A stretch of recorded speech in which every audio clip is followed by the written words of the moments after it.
David, many people actually do believe their taxes will go down in retirement. Is that true? We've actually seen that taxes go up in retirement. It sounds almost hard to believe, but you actually could be paying more taxes in retirement.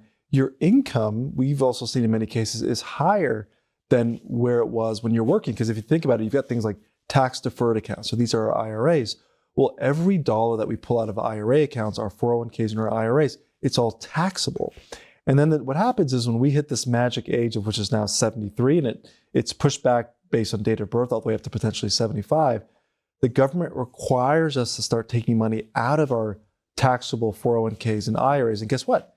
That income is stacked on top of our other income sources like Social Security, could be pensions, maybe we have some part-time wages, or we have other things like ordinary income from CDs or bonds. So we've seen tax-deferred accounts really push up our overall taxable income. Number two is just Social Security taxes.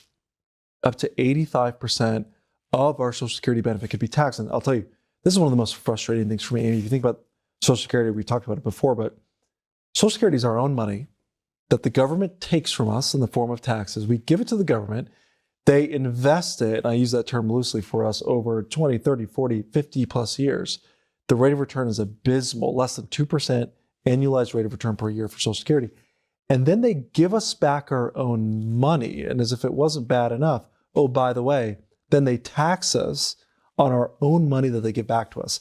How many people do you think actually sit down and process through that like you just did? It's insane. A lot And of it's people. something only the government could come up with. But up to 85% of our benefits could actually be taxable. And so one of the things that we look at is, well, how can we reduce that? The amazing thing is, Amy, if your only source of income in retirement is a Roth IRA where you're taking withdrawals from, even if you're pulling $100,000 a year out of your Roth IRA, guess what? None of your Social Security benefits could be taxable because the IRS considers income out of a Roth IRA completely tax-free. So this is why it's so important to know which buckets that you're pulling from.